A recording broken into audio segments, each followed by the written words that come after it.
Hello everyone, my name is Anish Sharma and I welcome you all to our YouTube channel. तो students हम लोग standard 11th में structure of atom के बारे में discussion कर रहे हैं। स्ट्रक्चर ऑफ एटम में हम लोगों ने ऑलरेडी कर लिया है कि डी ब्रोगलीज इक्वेशन क्या होता है और देखा है कि क्यों बोज एटॉमिक मॉडल जो है वो ओबे नहीं करता डी ब्रोगली इक्वेशंस को ओबे नहीं करेगा। फिर दोनों में जो क्या सिमिलरिटी है वो देखिए। बच्चों एक बहुत ही बढ़िया सा पॉइंट मैं आपको यहां पे एक्सप्लेन कर रहा हूं। एक बेहतरीन सा क्वेश्चन है कि सपोज मैं ऐसे बोलूं कि ये एटम है और इसमें न्यूक्लियस है, ठीक है, एटम के अंदर न्यूक्लियस है और इलेक्ट्रॉन इसके सराउंडिंग रिवॉल्व कर रहा है। फिलहाल मैं सर्कुलर पाथ दिखा रहा हूं, हमें पता है कि वो वेव मोशन करता है अकॉर्डिंग टू डी ब्रोगली, लेकिन मुझे ये प्रूव करना है क्या इलेक्ट्रॉन न्यूक्लियस के बाहर ही होता है, वो न्यूक्लियस के अंदर होगा या नहीं। Do electron exist in the nucleus, do electron exist in the nucleus, क्या वो न्यूक्लियस में एग्जिस्ट है, न्यूक्लियस में हो सकता है।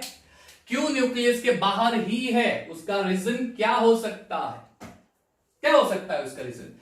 आइए हम लोग प्रूव करते हैं कि इलेक्ट्रॉन न्यूक्लियस में नहीं है, वो न्यूक्लियस के बाहर ही होता है। उसका बेहतरीन सा प्रूफ आपको दे रहा हूं बच्चों, देखो ध्यान से। हमें इक्वेशन पता है कि जो इलेक्ट्रॉन होता है एग्जैक्टली वो जब न्यूक्लियस के आसपास रिवॉल्व करेगा तो वो न्यूक्लियस के अंदर नहीं होगा। तो उसका अगर आपको उसका अगर आपको आंसर देना है तो आपको एक बहुत बढ़िया सा कॉन्सेप्ट पढ़ना पड़ेगा, तब जाके ये क्लैरिफाई होगा कि इलेक्ट्रॉन न्यूक्लियस के अंदर पॉसिबल क्यों नहीं है। और वो पॉइंट कौन सा है, it is Heisenberg uncertainty principle. ये आपको पढ़ना बहुत ही जरूरी है, ये चीज वेरी इंपॉर्टेंट। ये दूसरा कॉन्सेप्ट है जो बोर्स एटॉमिक मॉडल फॉलो नहीं कर रहा है, निल्स बोर एटॉमिक मॉडल इसको फॉलो नहीं कर रहा है। हाइजेनबर्ग अनसर्टेनिटी प्रिंसिपल, अगर इसका आंसर आपने दे दिया do exist in the electron exist in the nucleus, इसका आंसर दे दिया तो मान लो पता चल गया कि कॉन्सेप्ट एग्जैक्टली क्या होता है। इसका आंसर आपको अगर मिल गया तो एग्जैक्टली हाँ कॉन्सेप्ट वही है, ये हम लोग मान सकते हैं। लेकिन उससे पहले आपको ये सोचना पड़ेगा कि ये है क्या। हाइजेनबर्ग अनसर्टेनिटी प्रिंसिपल होता क्या है, हाइजेनबर्ग अनसर्टेनिटी प्रिंसिपल होता क्या है, तब जाके आप इसका आंसर दे सकते हो, बेहतरीन सा आंसर दे सकते हो। पहले मुझे देखने दो, can you see in the screen properly. Actually electron exist, या इट्स फाइन, नो प्रॉब्लम। चलिए चलिए चलिए चलिए क्विक चलिए। तो हाइजेनबर्ग अनसर्टेनिटी प्रिंसिपल होता क्या है, हमें ये देखना है ना। चलिए तो उसके लिए पहले मुझे जाना पड़ेगा कुछ डे टू डे लाइफ के थॉट पे जाना पड़ेगा। बच्चों मुझे बहुत ही सिंपल सा आंसर दो कि सचिन तेंदुलकर ने जो इनिंग्स के लिए वो तो आपको पता है। फिलहाल विराट कोहली अपनी चरम सीमा पे, राइट। तो एग्जैक्टली होता क्या है आपको पता है, वो सिक्स कैसे उड़ाता है, राइट। सचिन तेंदुलकर सबका फेवरेट है, विराट कोहली सबका फेवरेट है। मैं आपको दो सिचुएशन दे रहा हूं सिक्स उड़ाने की, स्टेडियम से बाहर आपको दो सिचुएशन दे रहा हूं। पहली सिचुएशन, फास्ट बॉलर मान लीजिए शोएब अख्तर आके डाल रहा है और मान लीजिए कि कोई स्पिनर आके डाल रहा है, आपका कोई भी फेवरेट स्पिनर हो, मान लीजिए हरभजन सिंह आके डाल रहा है। मेरा बहुत ही सिंपल सा क्वेश्चन है, पहला पॉइंट, सचिन तेंदुलकर को अगर सिक्स उड़ाना है तो किसमें एफर्ट कम लगाना पड़ेगा, किसमें एफर्ट कम लगाना पड़ेगा, है ना। आपको पता ही है किसमें, फास्ट बॉलर में। क्यों, बॉल इतना तेजी से आता है कि उसको पता चल जाता है कि इतने स्पीड से आ रहा है, मैं कम एफर्ट लगाऊंगा तो भी बॉल बाहर चला जाएगा स्टेडियम के बाहर, है ना। शोएब अख्तर का बॉल आया, हुक शॉट लगाया, सिक्स उड़ाया, है ना। अब वहां पे आप ध्यान से देखो कि जब वो हुक शॉट उड़ाता है तब उसको पता है कि बॉल इतनी स्पीड से आता है, तब उसको बैट कब घुमाना है, बल्ला कब घुमाना है, तब जाके इलेक्ट्रॉन स्टेडियम के बाहर जाएगा। कब घुमाना है, क्यों, क्योंकि he can see the ball. Sachin Tendulkar का अगर आपने इंटरव्यू देखा हो तो आपको पता होगा, उसने ये बोला था कि मेरी नजर कहां पे होती है, तो जब बॉलर बॉल डालता है ना, तो उसका जब हैंड यहां पे आता है ना, तो मेरी नजर बॉल पे होती है, किसी और चीज पे नहीं होती। इसलिए वो बॉल आती है तो जैसे ही बॉलर बॉल छोड़ेगा, उसके दिमाग में कैलकुलेशन स्टार्ट हो जाता है कि ये बॉल इस तरह से आ रही है, इस डायरेक्शन में आ रही है, इतनी स्पीड से आ रही है। उसको पता चल जाता है इतनी स्पीड से आ रही है, तो उसको कब हुक शॉट लगाना है, ही कैन आइडेंटिफाई, है ना, ही कैन आइडेंटिफाई, उसको पता है। क्लियर? यानी वेलोसिटी अगर पता चल जाए तो आपको कब बल्ला घुमाना है आप बोल सकते हो, नहीं तो भैया या तो बोल्ड हो जाओगे या कैच हो जाओगे, सिंपल है, या बॉल छूट जाएगा। तो ये चीज आपको पता है, क्यों बॉल आप देख सकते, you can visualise the ball, आप बॉल देख सकते हो, बॉल क्लियरली देख सकते हो, और जब वो छोड़ता है तब आप आइडेंटिफाई कर सकते हो ये इतनी स्पीड से आ रहा है, तब मुझे हुक शॉट कैसे लगाना है ना। अगर हुक शॉट नहीं लगाना है तो वो क्या बोलते हैं, एक नया शॉट थर्ड मैन पे सिक्स लगाना डिस्कवर क्या था सहवाग और तेंदुलकर ने, आपको पता हो तो, है ना, कट शॉट, अपर कट। तो ये सारी चीजें क्यों मैं बता रहा हूं, क्योंकि वहां पे बॉल को देख सकते हैं, उसकी कितनी वेलोसिटी है ये हम पता कर सकते हैं। यहां पे बॉल को कहां पे भेजना है, किस पोजीशन पे भेजना है, बाउंड्री के बाहर भेजना है, तो हम बाउंड्री के बाहर भेज सकते हैं, क्योंकि हमें पता है पोजीशन कौन सी है, बाउंड्री के बाहर ले जानी है, और हमें यह भी पता है कि कितनी स्पीड से आ रही है बॉल। क्यों, हम लोग देख सकते हैं, we can see the ball, हम इमेजिन भी कर सकते हैं इतनी स्पीड से आ रहा है। स्पिनर हो तो स्पिनर जैसे ही डालेगा तो आगे आके सिक्स, आगे आके, है ना, कब आगे आना है, कोई नॉलेज होना चाहिए ना, कब आगे आना है, ऐसे ही थोड़ी आगे आ जाएगा। उसको पता चलेगा कि इतनी स्पीड से यहां पे गिरेगा, तो वहां पे आगे मैं मारूंगा तो सिक्स जाएगा, और पोजीशन कौन सी है, बाउंड्री के बाद। ये चीजें देख सकते हो, है ना, यानी हम लोग बिगर ऑब्जेक्ट देख सकते हैं, इसलिए बिगर ऑब्जेक्ट जब हमारी ओर अप्रोच होता है तब हम आइडेंटिफाई कर सकते हैं कि कितनी स्पीड से आती है। मैट्रिक्स मूवी देखिए ना, बुलेट आता है, ये गिरा और बुलेट यहां से जाता है, क्यों, हम लोग देख सकते हैं कितनी स्पीड से आ रहा है, उसका मोमेंटम कितना है, और आफ्टर सम टाइम वो कहां पे पहुंचेगा, ये हम देख सकते हैं, ये हम आइडेंटिफाई कर सकते हैं। बिगर ऑब्जेक्ट, माइक्रोस्कोपिक पार्टिकल, बिगर पार्टिकल्स, क्या ये चीज हम इलेक्ट्रॉन के लिए अप्लाई कर सकते हैं, स्मॉल पार्टिकल, माइक्रोस्कोपिक पार्टिकल के लिए अप्लाई कर सकते हैं क्या ये चीज, नहीं, we can not see the electron. अगर कोई इलेक्ट्रॉन, मान लीजिए कि एटम है, यहां पे इलेक्ट्रॉन घूम रहा है, इलेक्ट्रॉन सर्कुलर पाथ में रिवॉल्व कर रहा है, अब मुझे इलेक्ट्रॉन को हीट करना है रेडिएशन से, क्या कर सकता हूं मैं, क्यों, मुझे पता नहीं है कौन सा इलेक्ट्रॉन कहां पे होगा, किस टाइम पे कहां पे अप्रोच होगा, देख नहीं सकते ना, इसलिए मुझे एक नहीं, मुझे मिलियन ट्रिलियंस ऑफ रेडिएशन उसके ऊपर बॉम्बार्ड करनी पड़ेगी, है ना, तब जाके मैं बोल सकता हूं कि हाँ इलेक्ट्रॉन को अब हीट हुआ है ना। माइक्रोस्कोपिक पार्टिकल हम देख नहीं सकते, तो ये बंदे ने वही चीज बताई कि इलेक्ट्रॉन हम नहीं देख सकते, तो अगर मुझे इलेक्ट्रॉन की पोजीशन कहां पे है वो फाइंड करनी है, और वो इलेक्ट्रॉन कितनी वेलोसिटी से घूम रहा है वो फाइंड करनी है, तो क्या हम कर सकते हैं, क्या कर सकते हैं, कैन बी, लेट्स सी, चलो क्या हम कर सकते हैं, लेट्स बिगिन। देखो, मान लीजिए उसने क्या किया था वो बता रहा हूं, ये न्यूक्लियस है आपका, और मान लीजिए कि इलेक्ट्रॉन यहां से घूम के यहां पे आएगा, ऐसा एज्यूम कर लेते हैं। उसने क्या किया, यहां पे माइक्रोस्कोप को अरेंज कर दिया, ये माइक्रोस्कोप है या टेलीस्कोप अरेंज कर दिया, क्यों, अगर कोई रेडिएशन बॉम्बार्ड होगी तो रिटर्न आएगी। अब उसने रेडिएशन बॉम्बार्ड की, एक ही की, नहीं, एक थोड़ी ना की, उसने करीबन कितनी सारी millions trillions of radiation bombard की। अब उसमें से शायद एक आध रेडिएशन उसको स्ट्राइक होकर रिटर्न हो जाएगी, सॉरी एमिट हो जाएगी, एक आध रेडिएशन एमिट हो जाएगी, है ना, और वो रेडिएशन हम लोग देख सकते हैं। और जैसे ही रेडिएशन एमिट हुई, हम शायद, उसका ये मानना है, हम शायद पता कर सकते हैं कि इलेक्ट्रॉन कौन सी पोजीशन पे होगा, और उस वक्त इलेक्ट्रॉन का मोमेंटम भी क्या होगा, ये हम पता कर सकते हैं। अगर कोई रेडिएशन उसके ऊपर बॉम्बार्ड की जाएगी तो हम ये शायद पता कर सकते हैं, यानी पहले तो उसने दिमाग में थियरी सोची कि ऐसे करूंगा तो शायद मुझे पता चल सकता है कि इलेक्ट्रॉन कहां पे होगा, है ना, तो उसने ये अप्रोच किया। अब ऑप्टिक्स क्या कहता है फिजिक्स में, ऑप्टिक्स जो पूरा कॉन्सेप्ट है ऑप्टिक फिजिक्स में, ये क्या कहता है, अगर किसी ऑब्जेक्ट को आप ऑब्जेक्ट के ऊपर आपको स्ट्राइक करनी है, लाइट या रेडिएशन स्ट्राइक करनी है, तो कंडीशन, ये जो ऑब्जेक्ट की वेवलेंथ होती है ना, जो हम रेडिएशन बॉम्बार्ड कर रहे हैं ना, उसकी वेवलेंथ इस ऑब्जेक्ट की वेवलेंथ से भी लेस होनी चाहिए, तब जाके स्ट्राइक होगी, नहीं तो नहीं स्ट्राइक होती है। Wavelength should be shorter than the object to which it's going to hit. यानी ये जो रेडिएशन मैं बॉम्बार्ड कर रहा हूं ना, इसकी वेवलेंथ इलेक्ट्रॉन का जो वेव नेचर है, उसकी जो वेवलेंथ है उससे शॉर्ट होनी चाहिए, उससे कम होनी चाहिए। कम होगी, ये ऑप्टिक्स, ये मैं नहीं कह रहा हूं, ये ऑप्टिक्स का कह रहा है। क्यों कह रहा है वो फिजिक्स में पढ़ लेना, हम we are not concern with that part. हमें तो सिर्फ भाई इसने जो बोला है वो स्टडी कर रहे हैं। इसकी वेवलेंथ कम होनी चाहिए, ये आके स्ट्राइक हो, तभी जाके स्ट्राइक होगा। अब आप थोड़ा दिमाग लगाओ, थोड़ा यहां पे दिमाग लगाओ बच्चों। डी ब्रोगली ने क्या बोला है? डी ब्रोगली ने उसने क्या बोला है? Lambda is equal to h upon m v. किसी भी पार्टिकल में वेवलेंथ और मोमेंटम होता है, माइक्रोस्कोपिक पार्टिकल में। अब ये सोचो कि अगर उस पर्टिकुलर ऑब्जेक्ट की वेवलेंथ, अच्छा इसको रिवर्स कर दो, velocity v is equal to h upon M.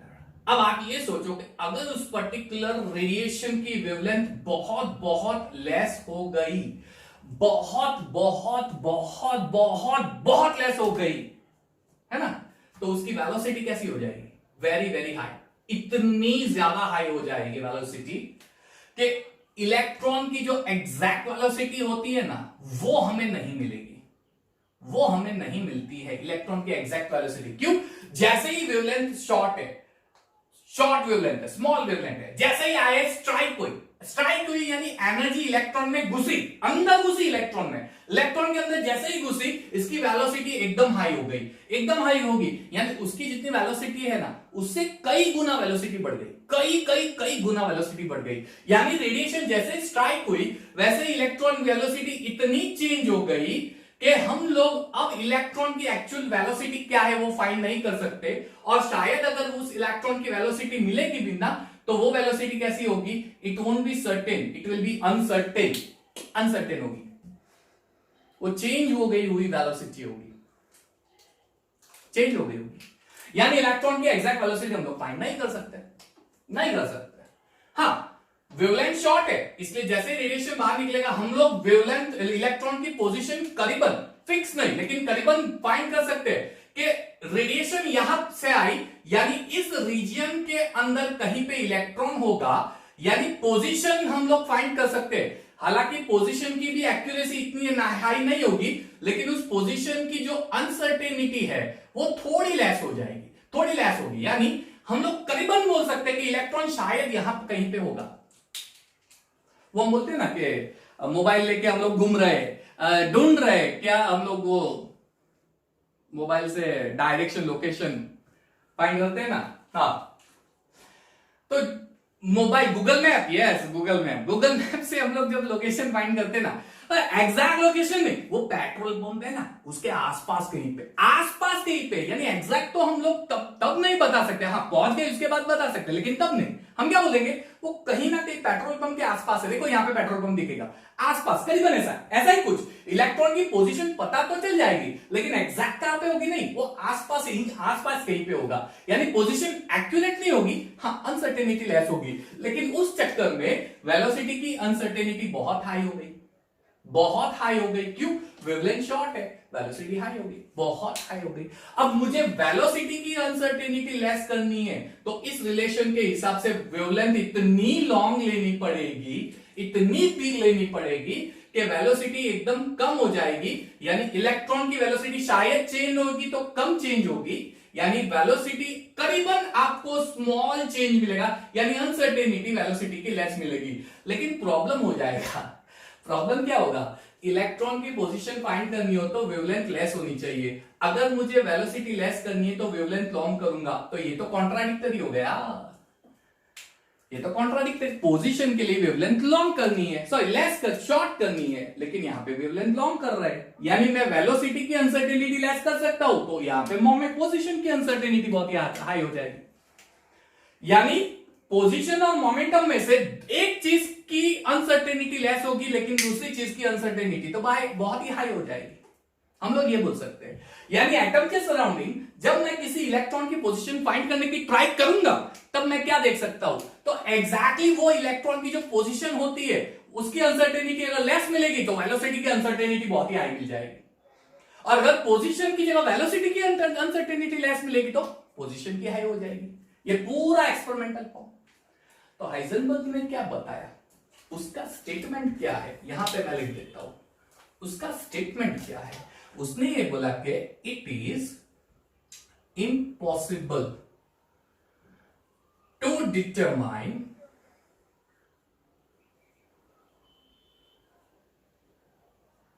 The position and velocity simultaneously with less uncertainty।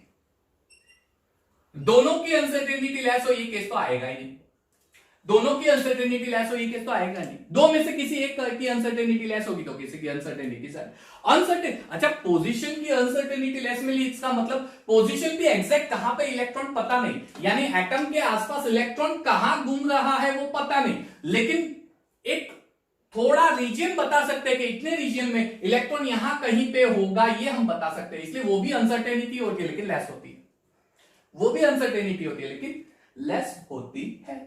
अब ये चीज बिगर पार्टिकल के लिए अप्लाई नहीं कर सकते, क्यों? अगर बिगर पार्टिकल में हम अभी ये सचिन तेंदुलकर का एग्जांपल हमने लिया है, जस्ट रिएक्टिकल एग्जांपल, राइट, वो हम देख सकते हैं, इसलिए पोजीशन मोमेंटम दोनों फाइंड कर सकते हैं। एक प्लेन जा रहा है, उसको मुझे उड़ाना है, उड़ा सकता हूं, I can see that, we can, है ना। चलिए, तो ये हो गया उसका स्टेटमेंट, क्लियर। अच्छा, अब एक और चीज, अनसर्टेनिटी इन पोजीशन। मान लीजिए पोजीशन एक्स है और वेलोसिटी भी है।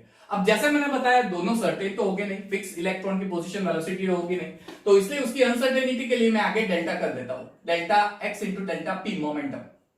अब वेलोसिटी चेंज होगी तो momentum is equal to mass into velocity, यानी वेलोसिटी की अगर अनसर्टेनिटी हाई होगी तो मोमेंटम की हाई होगी, है ना। अगर वेलोसिटी की अनसर्टेनिटी लेस होगी तो मोमेंटम की लेस होगी। तो यहां पे मैंने मोमेंटम लिख दिया, it is always greater equal to h upon 4 pi. ये डेरिवेशन कहां से आया, हमें वो लेना देना नहीं है, ये फॉर्मूला याद रखनी है।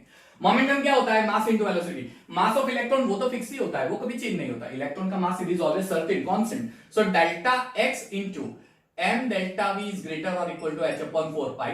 m की साइड चेंज कर दो, delta x into delta v greater or equal to h upon 4 pi m। ये हाइजेनबर्ग की अनसर्टेनिटी की वैल्यू फाइंड करने की मेथड ट्रिक। मजा आया। ये हाइजेनबर्ग, पूरा हाइजेनबर्ग अनसर्टेनिटी प्रिंसिपल। वीडियो के आखिर में मैं आपको एक स्क्रीन शेयर करूंगा जिसमें हाइजेनबर्ग की नोट्स होगी, या फिर चलो उसका कुछ जुगाड़ करेंगे। ये पूरे चैप्टर की मटेरियल में आपको प्रोवाइड कर दूंगा। चलो देखते हैं उसका कुछ जुगाड़ करेंगे। ये पता चला।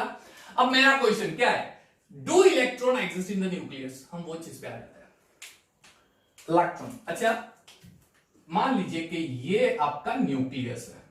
अब आपको पता है कि न्यूक्लियस जो है ना, उसकी रेडियस कितनी होती है, 10⁻⁻15 मीटर, ये उसकी रेडियस। यानी इलेक्ट्रॉन या तो यहां पे होगा या इसके अंदर होगा, या तो इलेक्ट्रॉन इसके सरकमफरेंस पे होगा या अंदर। मान लीजिए कि सरकमफरेंस पे 10⁻⁻15 पोजीशन, तो ये पोजीशन हो गई। पोजीशन की वैल्यू डाल दो यहां पे, ठीक है, यहां पे पोजीशन की वैल्यू डाल लो। Delta V is equal to, मान लीजिए कि इक्वल है 6.626 into 10⁻34 divided by 4 into pi 3.14, mass of electron 9.109 into 10⁻31। चलो वेलोसिटी 10⁻15 है। बच्चों इसका कैलकुलेशन करो, आपको मिलेगा 5.77 इंटू 10⁻10 मीटर पर सेकंड, डेल्टा V वेलोसिटी की वैल्यू। और आपको पता है फिजिक्स ये कहता है, ठीक है, फिजिक्स ये कहता है कि सबसे हाईएस्ट वेलोसिटी लाइट की है, सबसे हाईएस्ट वेलोसिटी लाइट की है 3 इंटू 10⁸ मीटर पर सेकंड। उससे ज्यादा वेलोसिटी फिलहाल किसी की नहीं है, होगी तो भी हम लोग माइक्रोस्कोपिक पार्टिकल नहीं कंसीडर करें। अब आप ये कंपेयर करो कि इसकी वेलोसिटी, इससे ज्यादा वेलोसिटी किसी की पॉसिबल नहीं है। अब अगर इलेक्ट्रॉन में, न्यूक्लियस में होगा इलेक्ट्रॉन, तो इसकी वेलोसिटी इतनी हो जाएगी जो पॉसिबल ही नहीं है। It is not possible that the velocity of electron should be more than velocity of light, of any or any particle should be more than velocity of light, possible ही नहीं। ये अब आप सोचो कि अगर अंदर गया तो वेलोसिटी उससे भी ज्यादा होनी है, वो पॉसिबल ही नहीं है। यानी इलेक्ट्रॉन न्यूक्लियस के अंदर पॉसिबल ही नहीं है, क्योंकि उसकी वेलोसिटी है ना, लाइट की वेलोसिटी से भी बहुत ज्यादा मिल रही है, जो पॉसिबल नहीं है। समझ में आया? अब ये इक्वेशन ये कहता है कि इसका प्रोडक्ट, इसके अनसर्टेनिटी की वैल्यू या तो h अपॉन 4 पाई जितनी होगी या उससे ग्रेटर होगी। ये इक्वेशन ये इंडिकेट करता है इसके अनसर्टेनिटी का मल्टीप्लिकेशन प्रोडक्ट या तो इससे ग्रेटर होगा या इससे इक्वल होगा। ठीक है, तो बच्चों ये है पूरा हाइजेनबर्ग अनसर्टेनिटी प्रिंसिपल का पॉइंट। ठीक है, इलेक्ट्रॉन एग्जिस्ट है नहीं वो हमने देख लिया, समझ में आया पूरा? तो यहां पे हम लोग क्या बोल सकते हैं कि इलेक्ट्रॉन की पोजीशन और वेलोसिटी साइमल्टेनियसली हम लोग विथ लेस अनसर्टेनिटी फाइंड कभी भी नहीं कर सकते हैं। या तो एक लेस अनसर्टेन होगा, दूसरा नहीं होगा, दूसरा होगा तो पहला नहीं होगा, एक्स्ट्रा। क्लियर?